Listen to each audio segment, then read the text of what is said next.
মহাবিশ্বে আমরা কি একা? বিজ্ঞান বলছে অন্য কথা।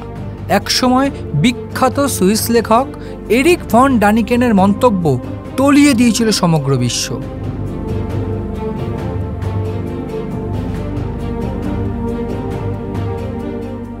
কি সেই মন্তব্য? চলুন দেখে নেওয়া যাক। মানুষ যুগ যুগ ধরে প্রশ্ন করে আসছে, আমাদের মতো বুদ্ধিমান প্রাণী কি সত্যিই এই মহাবিশ্বে অন্য কোথাও আছে? একসময় এই প্রশ্ন পৌরাণিক কাহিনী, কল্পনার অংশ হলেও আজ তা আধুনিক বিজ্ঞান গবেষণার অন্যতম প্রধান অধ্যায়। এরিক ভন ডানিকেনের মতে, একটি পরিষ্কার রাতে আমরা খালি চোখে কয়েক হাজার নক্ষত্র দেখতে পাই, কিন্তু আধুনিক দূরবীক্ষণ যন্ত্রে ধরা দেয় কোটি কোটি তারা ও ছায়াপথ।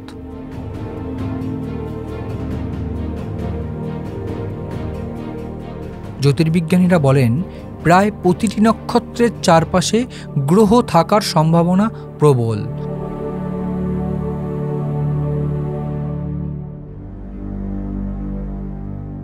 অর্থাৎ মহাবিশ্বে অসংখ্য গ্রহে প্রাণের উপযোগী পরিবেশ থাকতে পারে।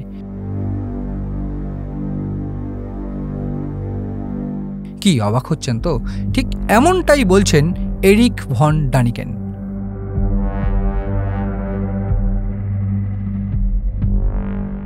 কিন্তু প্রশ্ন হলো, জীবন কি শুধু পৃথিবীর মতো পরিবেশেই সম্ভব?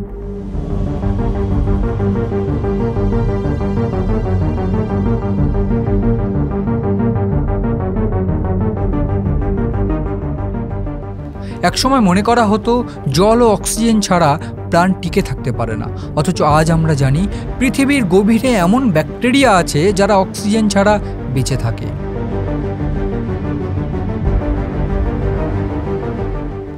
কেউ পাথর খেয়ে টিকে থাকে, কেউ আবার লোহা তৈরি করে।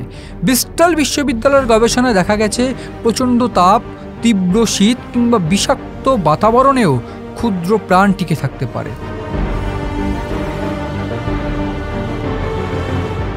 এর মানে জীবনের সম্ভাবনা আমাদের ধারণার চেয়েও অনেক বিস্তৃত। তাহলে কি মানুষের কল্পিত দেবতা কোনো উন্নত ভিনগ্রহী প্রাণী ছিলেন? এরিক ভন ডানিকেনের মতে, মহাবিশ্বের অন্য প্রান্তের সভ্যতা অনেক আগেই জন্ম নিয়েছে।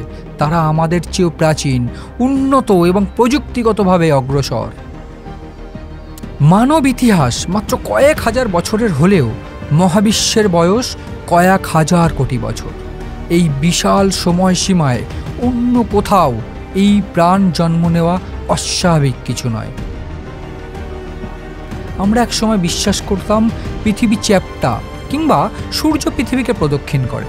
সেই ভুল ধারণার মতোই আজ আমরা ধরে নিয়েছি আমরাই একমাত্র বুদ্ধিমান প্রাণ। কিন্তু মহাবিশ্বের এই অসীমতায় মানুষ আসলেই ক্ষুদ্র। ভবিষ্যতের বিজ্ঞান হয়তো প্রমাণ করে দেবে আমরা একা নই।